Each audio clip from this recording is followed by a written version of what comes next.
Om Tare Tu Tare Tu Re Soha. Om Tare Tu Tare Tu Re Soha. Om Tare Tu Tare Tu Re Soha.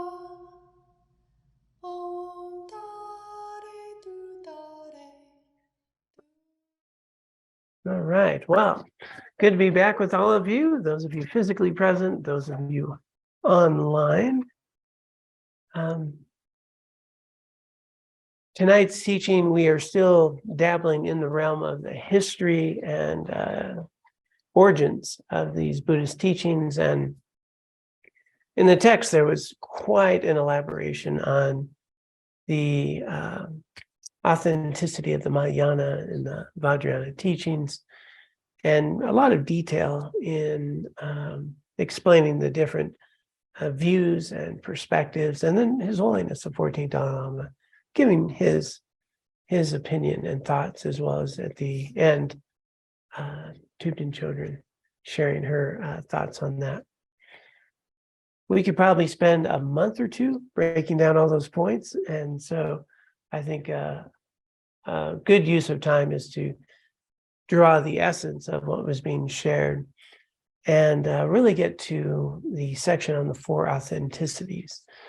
So these points that are pointed out with some of Nagarjuna's reasoning and so forth, they're going to be explained in the teachings that we get into.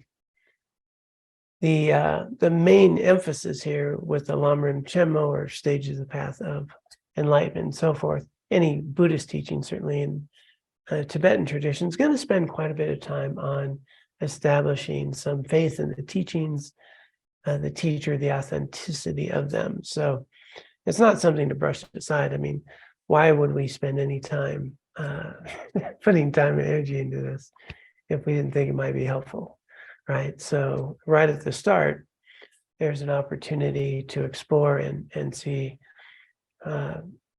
is this something that is meaningful, something that is effective? Does it have a track record? And not get caught up in, when we talk about authenticity, there's even a section here on these commentaries and so forth. The word dogma is this idea that, Buddha said this, therefore. Okay, that's non-existent in Buddhism. Okay, Buddha will say, just because I said it, you need to check something. And so exploring the authenticity of teachings, we'll get to these 4 authenticities, but it's really going to be about the results, right? Is it work? Is it effective? What's happened over 2,600 years?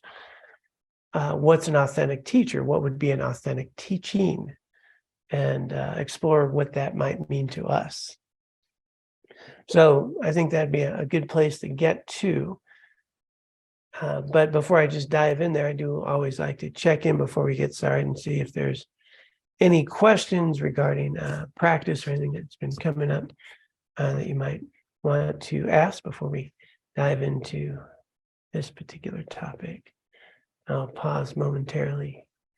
May want a chance to speak up.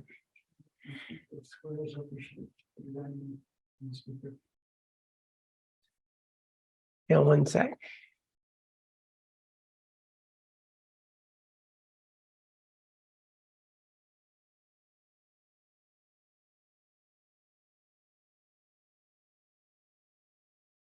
Okay, back with you here.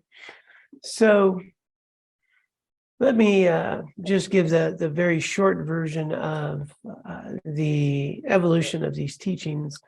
As we've covered previously, the Pali Canon teachings are these foundational teachings written in the Pali language and recorded, and became, what often were thought of as the oldest written part of the Buddhist teachings, but now they're finding that may not be so. We have teachings in Sanskrit as well, but that first council that recited the teachings and transmitted it through the oral lineage, a lot of that did wind up in the Pali Canon, and the path of mostly Theravada Buddhism now uses the Pali Canon and winds up with the path of an Arhat. The path of an Arhat is someone that is free of samsara, right? They're liberated, they have attained nirvana. The Mahayana teachings, this Bodhisattva path then, is different in that it's not merely liberation for oneself, but full, complete Buddhahood, becoming a Buddha. So completely free of even the slightest obscurations.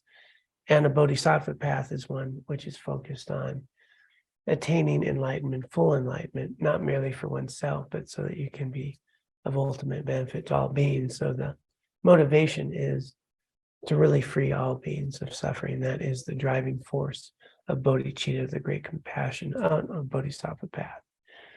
And then within that Mahayana tradition, we've got the Vajrayana, or often called the Tantric Buddhist path, which is very, it's really the realm of Tibet, though there are parts of it in China. I think possibly even Japan, little bits of that. But again, these are all methods then within the Mahayana tradition, skillful methods to bring to mind and more quickly recognize your own ultimate nature, your Buddha nature.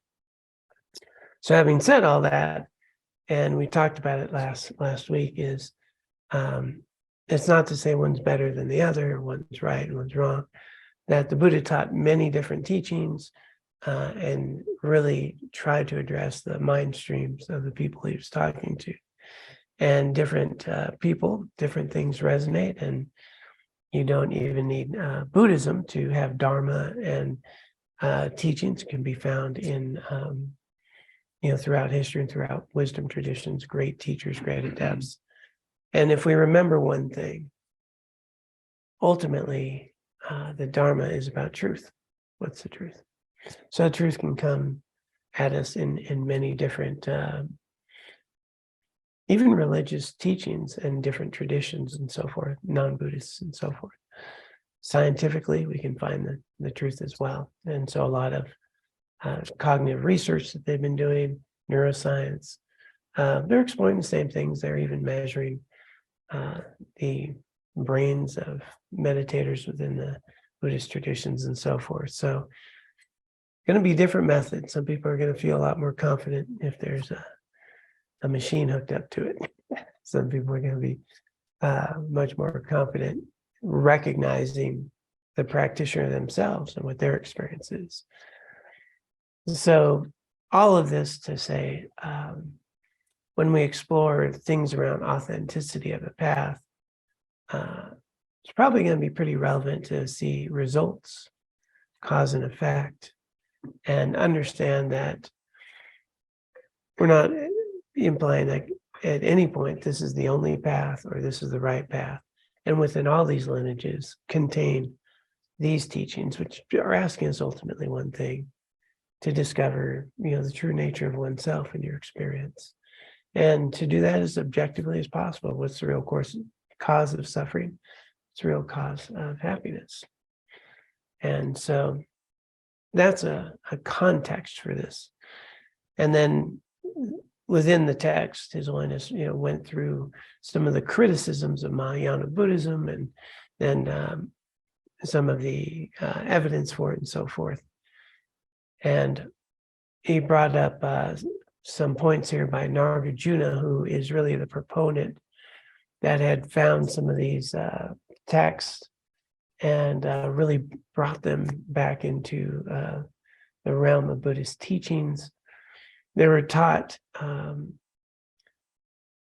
more smaller groups because the Buddha did not feel that most people's minds were ripe for this deeper skill of looking into the ultimate nature of one's self and phenomena. And so the teachings on wisdom, the teachings on emptiness, the Prajnaparamitas, these other teachings of this Bodhisattva path came a little bit later into a ripening, even though they were there in the initial teachings. They were elaborated upon and then really grew into these in-depth teachings that were made available within the Mahayana traditions. So that's the quick, brief summary there. And I wanted to pull up Nagarjuna's, very straightforward comment and approach on addressing some people that may question the authenticity of Mahayana sutras.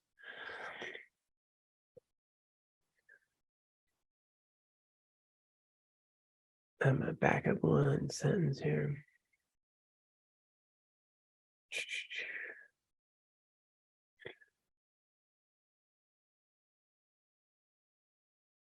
No, I'm not. I'm going to go right here.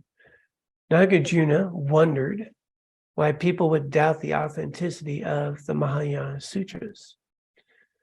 And here's the quotes. The nature of what the Mahayana maintains is generosity, ethical conduct, fortitude, joyous effort, meditative stability, wisdom, and compassion. Okay, that's the 6 perfections. It's 6 perfections, and that's the path of Bodhisattva. And he says, how can that be a wrong statement?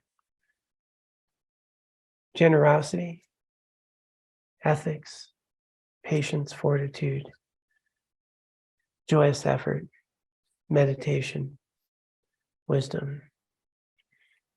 Meditative stability is this concentration. So if we look, that's going to be found in the basis of the whole Noble Eightfold Path. And so these also, FYI, will be the focus of our retreat in the end of March. So this is the path. So these 6 perfections: generosity, ethical conduct, fortitude, joyous effort, meditative stability, wisdom, and compassion. How could it be a wrong statement? Others' aims are achieved through generosity and ethical conduct. One's own through fortitude and joyous effort. Meditative stability and wisdom lead to liberation. This summarizes the Mahayana teachings in brief. The teaching of the Buddha includes what benefits oneself and others, and the way to attain liberation. These topics are contained in the 6 perfections. Therefore, they are also the Buddha's words.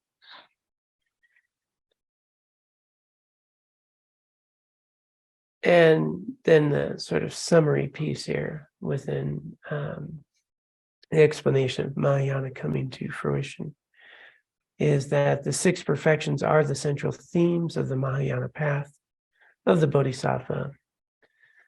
They are all extensions of practices found in the fundamental vehicle, right? Values and practices that benefit the world.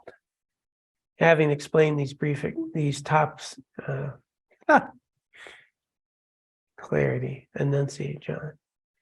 Having explained these topics briefly in the early sutras, the Buddha elaborated on them in the Mahayana to give those with the Bodhisattva disposition the complete instructions they needed. These people also need to learn the Bodhisattva's magnificent aspirational prayers, the extensive Bodhisattva practices, and the Bodhisattva's dedication of merit. If the Buddha did not teach them, who else could have? Just as an unenlightened being could not possibly have taught the wonderful teachings in the fundamental vehicle, neither could such a person fabricate the vast, profound teachings of the Mahayana. They must be the Buddha's words. So that's an argument put forth by Nagarjuna. And here's something I want to touch upon here. He advised people who did not feel comfortable practicing the Bodhisattva path due to the long time needed to complete it, or who doubted that the Buddha could have the amazing qualities described in the Mahayana Sutras to withhold judgment and keep an open mind. And that's the piece that I think is really important. Withholding judgment, keep an open mind. Nothing is lost in doing this, and remain neutral. And I think there's a big struggle, and I think it's a big obstacle for anyone's growth to not have an open mind. Is there anyone who could say whether there, for example, is a spirit world or not? I don't know. Why would I say there isn't?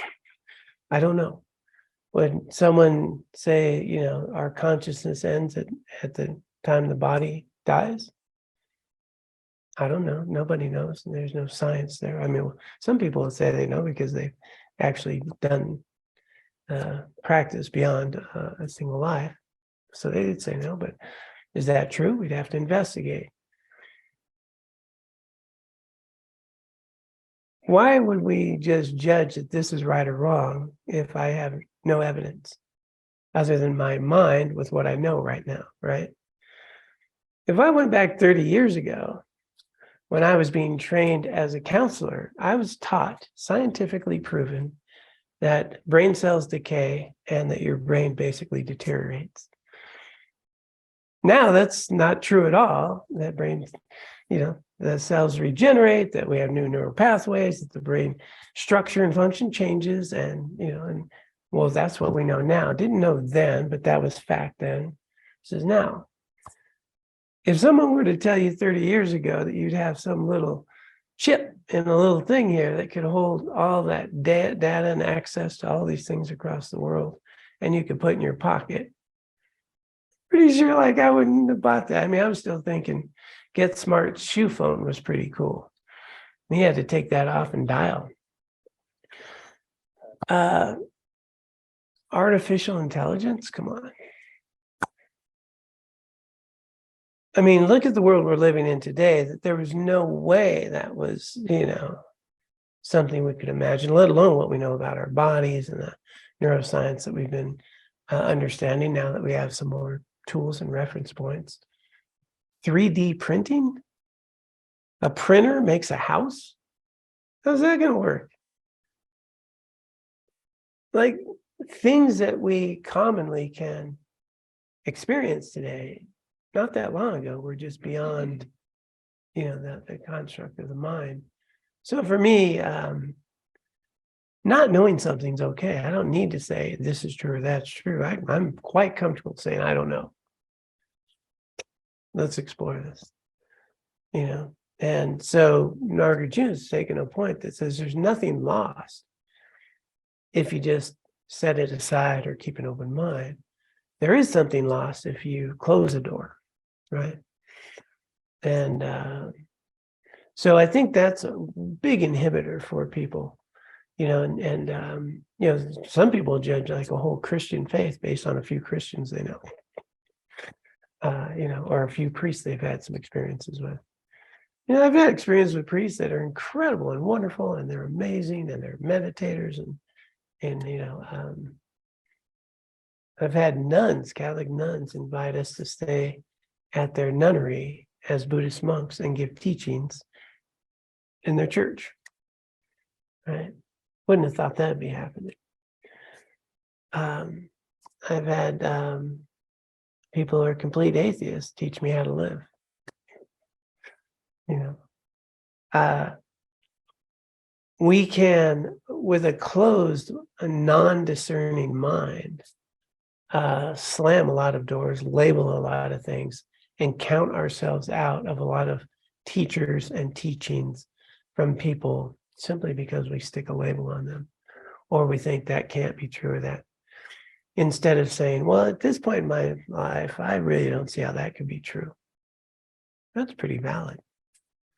Keeps the door open a little bit at this point in my life, based on what I know. Doesn't seem to make sense. Then, you know, the door is still cracked. But my own personal experience, just in my very short lifetime of 60 years, you know, there's a lot in this world that I could have never imagined in a very short time in my own life. So Nagarjuna is really letting you know there's nothing lost by setting something aside or just keeping an open mind. And I don't know. There is something lost when we say I do know when we don't. That's a problem. Investigate, use your mind, discernment, wisdom, explore. And so that's going to be the core of these 4 authenticities that we'll talk about. So, is there any question or curiosity at this point before we pop into those 4 authenticities?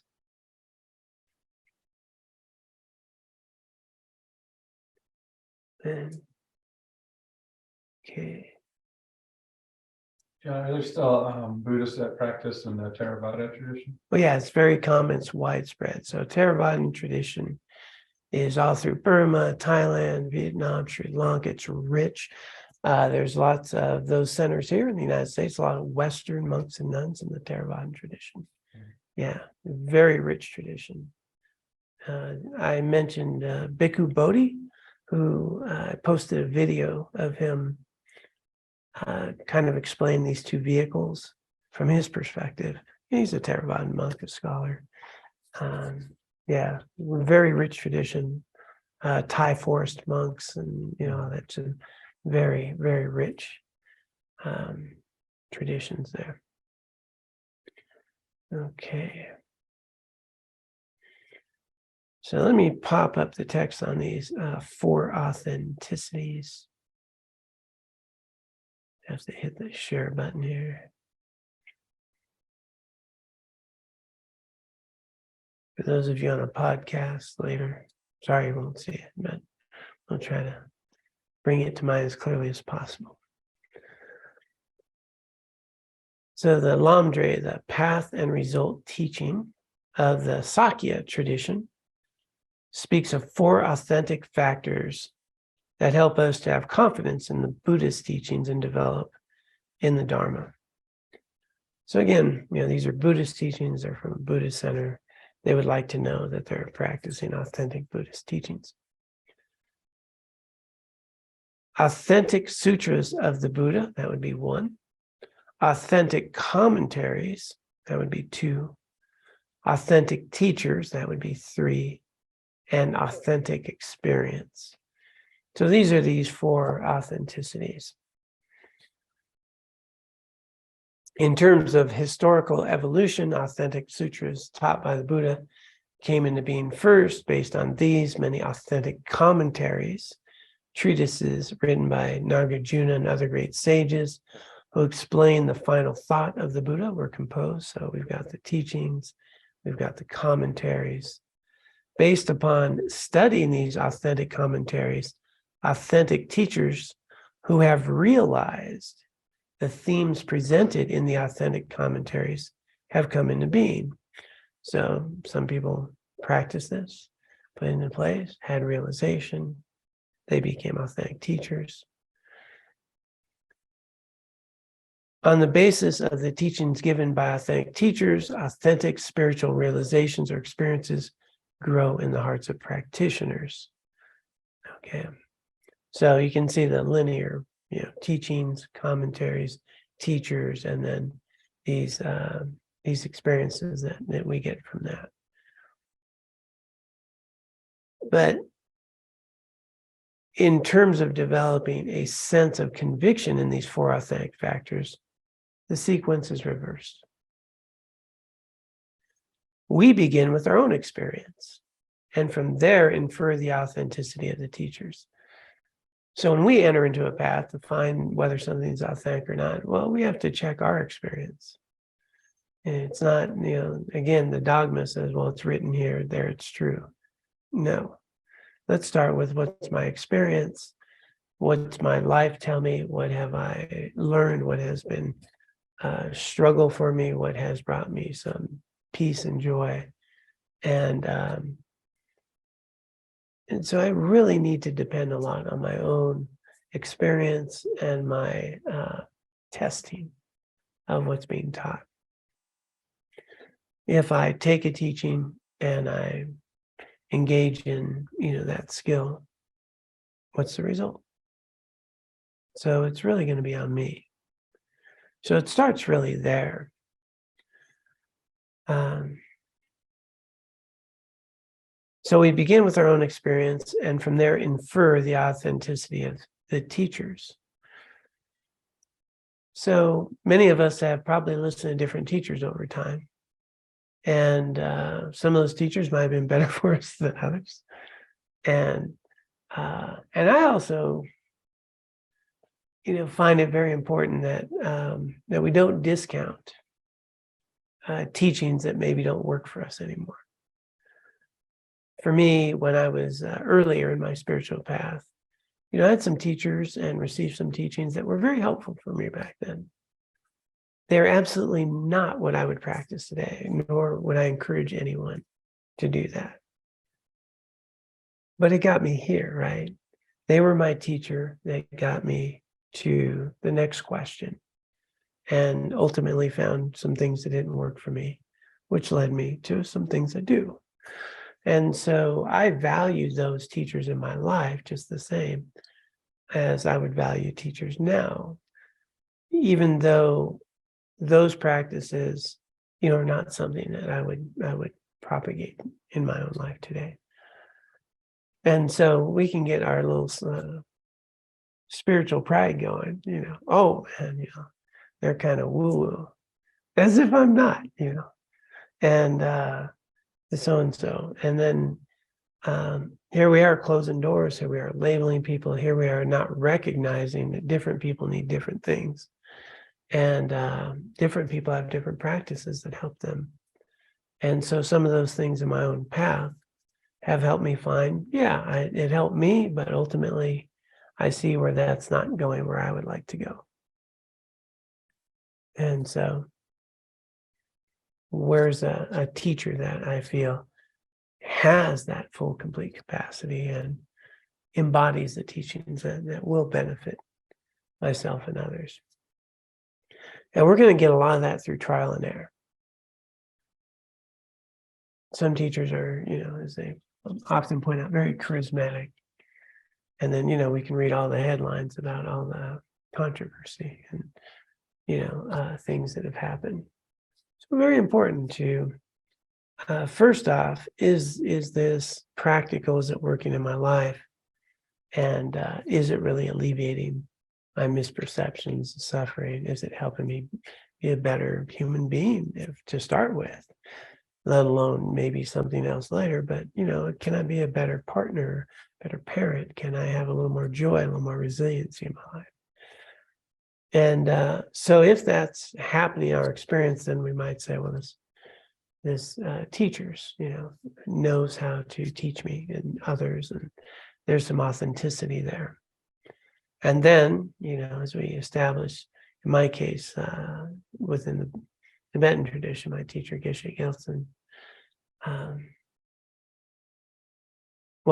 thought, the teachings you received must have been pretty good, right? They must have been pretty good because of who he is. And okay, so now I had this great trust. And I'll just share with you, personally, since I think some of you heard this story. Geshe Gelsen's up here. Yeah, you got the three up top. I don't know if you're online, get to see them. But one thing, I started going to the Buddhist center. It was very ornate and elaborate and a lot of imagery. Like our little center is tame in compared to all the statues and the images and, just the massive offerings and the glass case and all that. And, and I'm a pretty simple guy. I was like, this is a bit much for me. But when he spoke, it's almost like he was in a room of 60 people, like 60 people felt like he was talking directly to them. And the kindness and the compassion, it was just so rich, it was palpable. And so, I would go there even though it felt like a little funky to me because of the teacher. I wasn't particularly caught up in the imagery of the Tibetan path. And I don't know how that works in my life because give me one little statue and a little mat, and I'm good. I'm not generally drawn to all that elaborative imagery. But I was drawn to the teacher, and then I applied those teachings in my life, and my life changed. And at some point, having attended a teaching by His Holiness the Dalai Lama, I was quite moved to ask him about being a monk. And when I had this session with him one-on-one, and they say the qualities of a good teacher, they see your mind. They see your mind, and he basically looked at me and told me about myself, and literally listed why I would be ready to be a monk, and he told me about myself. I didn't tell him about myself. I didn't hang out with him. We didn't take long walks on the beach together. I sat in that audience, and I had brief conversations with him. But it's when you're just, it's like you're naked, and this person just telling you about yourself, and that's kind of well, for me, it gave me a lot of faith, and so for me, this, having practiced it, my life got better, things improved. I watched him. I saw his ethics and values were above reproach. Time ripened where I, had that meeting with him, and I could see that this person, can literally see my mind. I'm not the only one. I mean, there's lots of stories about him. And what I'd noticed was we would have a Friday night study group at the Dharma Center. We'd have Friday night study group, go through Lama and Chenmo. And the idea was that we would study together. We're the blind leading the blind. We got a commentary. We don't know what the heck.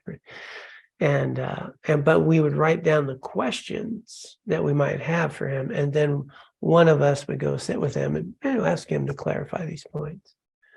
So that would happen on Friday night. Sunday, he would give a teaching, and he's got the text he's going through, much like what we're doing. But he would answer all of our questions in that teaching. Nobody asked him, but he would highlight those points. So how does one do this, Week after week after week, I got some faith, That's like, and then a lot of times, and not just me, but we might have a thought or question in our mind, and sometimes it would just seem like he's talking to you, even though there's 60-80 people there generally. So for me, and I'm a practical, scientific, logical-minded person, this approach of first my own experience, and then the authenticity of the teacher, and then ultimately the authenticity of the teachings he received, which led me to his monastery and becoming a monk. So the way this works, going in reverse order, then the authenticity of the teachings, and then if I really get that, then I'll have a faith to embark upon this path in a way that allows me to really progress. Having said that, it doesn't work in the other order. It does not work because your parents were Buddhist, or they taught you this, or it was in a book, or so-and-so said this, or this teacher is this renowned teacher and he said this. Not going to get you very far on the path. That's a very weak sense of faith. A sense of faith that's going to be required to really engage in some of the efforts required to train and stabilize our attention is really going to come from your own direct testing and experience.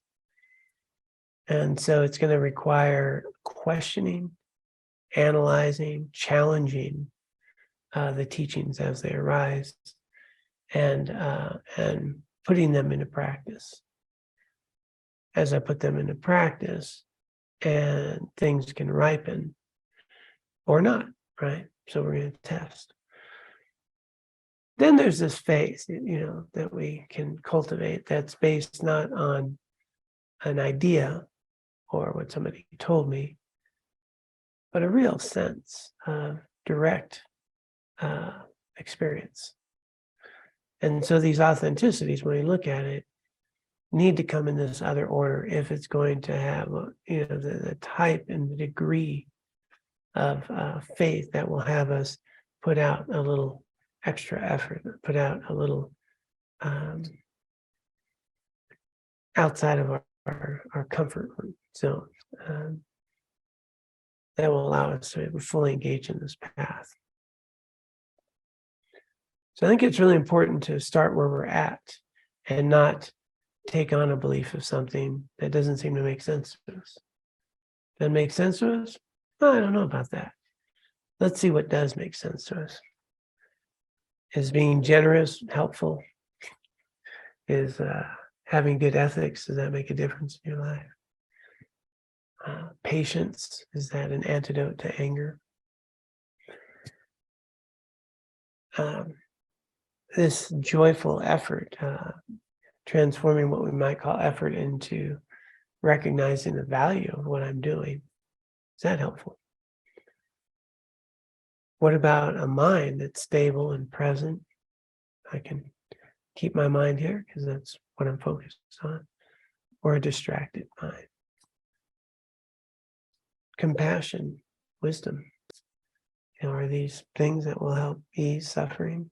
Will they cultivate the inner joy that we seek? Intellectually, we could say, well, that makes sense. But that's not enough. That's okay, well, let me work on generosity and see where that gets me. And by generosity, we're not talking about just donating money. Generosity with my time and attention. Generosity, attending to someone, giving someone my time. Yeah, if I have money or I can offer, I can go help with my efforts. Yeah, those are good. How's that change my world? Ethical behavior, if I engage in virtuous, wholesome activities and avoid the unwholesome, how's that change? So the way to engage in a path is to test it, to apply it, to practice it. And then we have, our answers. But not the other way around. Then you're caught up in dogma. It was written here, so and so said it, therefore. Not going to get people very far. So just pausing there in case anyone has a question or a thought while I peek at the text here.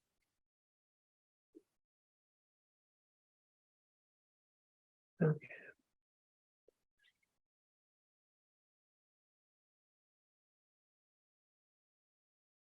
So since I said all that, you should believe me, right?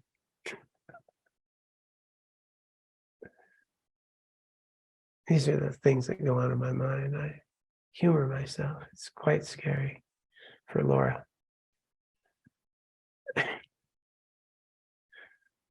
All right, so let's take I know we're coming to the hour. Let's just take a quick peek at His Holiness' thoughts here.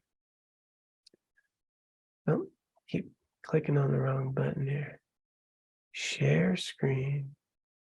There we go. And this is His Holiness speaking at this. In my modest experience of the Dharma.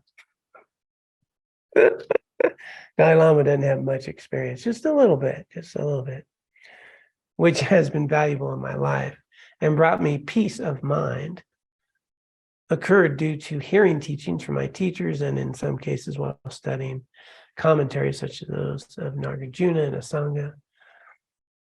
If I had received an education that did not mention these teachers and commentaries, these experiences would have never occurred. Thus, I naturally admire and venerate these teachers and commentaries and know through my own experience that the teachings of Tsongkhapa, so Tsongkhapa is a later teacher who started the whole Galupa tradition. So that would be his sort of, where his starting point. The teachings of Tsongkhapa and the great practitioners who followed him are indeed wonderful. And since Tsongkhapa has great respect and admiration for Nagarjuna earlier and his writings, and this, together with my own studies of Nagarjuna's works, inspires me to respect Nagarjuna and his treatises. Nagarjuna, in turn, praised the Buddha highly, so ultimately my respect and admiration must go to the Buddha, who is our actual teacher. He is truly a trustworthy guide on the path to awakening. Therefore, when I encounter teachings given by the Buddha about a very obscure topic, I trust them. And then His Holiness. By the way, this is one of the things. Actually realized people will never tell you they're realized. They're humble. My modest experience with the Dharma. Now he says, though we may not have many extraordinary spiritual experiences, right? Then, so he's talking about himself as well. But here he's going to make a point. Each of us has had some ordinary experiences. Reflecting deeply on the teachings on bodhicitta strongly affects our hearts and mind. And contemplating the teachings on emptiness induces a change in our perspective. So he's saying, you don't have to have the extraordinary experiences. Let's start with our life. Let's start with life experiences. And then let's see if bodhicitta, how that affects our heart and mind. Let's contemplate these teachings on emptiness. He says it'll induce a change in our perspective when I understand our interdependence, as well as our impermanent nature. Although these are not full realizations, they are spiritual experiences that give us a taste of these realizations. And so let's not discount our own opportunity to bring our own wisdom into how we experience the teachings, how we apply them, and see if they give us a shift, and if that shift's meaningful to us. And then it unfolds from there. One of the things that I've shared a few times here is that one of the things that they have taught is that our minds, can be so conditioned that some of these topics that are very subtle just seem, just can't get there, right? My mind's not right for them. And then again, the original teachings that were given in the foundational path, as the referenced here, a lot of people were ripe for these deeper teachings on like the Heart Sutra, and these teachings on emptiness, the nature of our experience. And so when I first started going to the Dharma Center, people talking about non-dual nature of reality. I mean, come on. This is a table, man. I'm a person. This, how's this non-dual? Like not hitting it, And I just thought, okay, that's fine for them. But these six perfections, they're talking about ethics, and they're talking about generosity, and they're talking about compassion. I can do that. And so really when I went there, I was just working on being a better human being. And those other teachings, these or subtle teaching on emptiness, I don't know, maybe a few lifetimes from now, if that actually exists. But the way it works, or the way it was taught to me, was that as we engage in these foundational practices, we literally purify our minds. We engage in virtue, we avoid the non-virtue, we purify negativities, we cultivate compassion, loving kindness, that the karma ripens, the purification of the mind ripens. And then when, like, we'll read a text that before made absolutely no sense to me, but, I get a little bit of understanding from it today. And it's just like, well, of course, And so the journey then, in my own experience, has worked that way, that as I've done my best to work on the ethics and the bodhicitta aspect of the path, the wisdom part, would ripen a little more in my life. Been doing it a little while, so I feel like a little bit of wisdom. And but things that once made absolutely no sense to me, I've seen much more natural for me today. And so I wouldn't have got there, though, if I didn't have some faith. Now, we have faith in lots of things. Most people have faith that if you go to work, your employer's going to pay you. We have faith in gravity. We have faith in lots of things. So faith doesn't need to be some big, spiritual thing. Faith is, what do I have faith in? What's reliable in my life? What works or doesn't work? What makes sense? If this happens, will that probably happen? And so cultivating that really starts with questioning it. And so when we talk about the three wisdoms, one's hearing a teaching. The second one is analyzing a teaching. Analyzing is attacking it, tearing apart. Does it make sense? What about this? What about that? Does that hold up? And that second wisdom, if we really go head on and break it down, try it out, test it, analyze it, then there's a little realization that pops up. And that's the wisdom arising from this contemplating the teaching. And it's important. And then the idea is, once I have that realization, I meditate on that for a bit, and then that's the third wisdom. But that's coming from the direct experience of having heard it, applied it, analyzed it, attacked it, gained something, and then it goes from a nice, interesting philosophical conversation to something we know. And so that's the process here.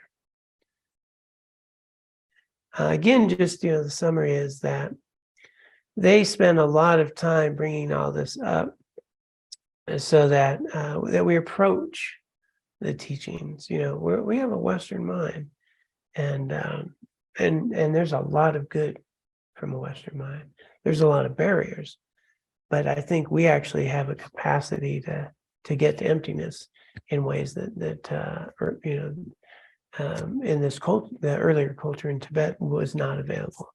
We have a scientific mind, we have a questioning mind, we have, there's a lot of good to a Western mind that can do this if we approach it, with a good context. So that's what's being brought out as they prepare to take us into the path. Okay. Pop up the dedication prayer. And again, for those of you who would like to, the idea here is that we have cultivated collectively a great deal of merit, and we'd like to dedicate this for the benefit of others as well as our own continued spiritual growth, so we can be of ultimate benefit to others. So just taking a moment to recognize the value of our time together.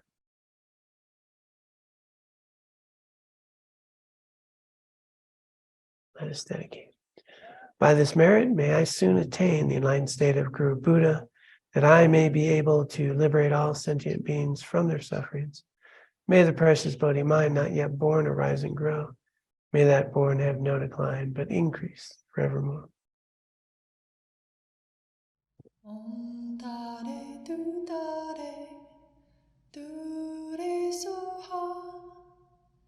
Om Tare Tu Tare. Dure soha. Om Tare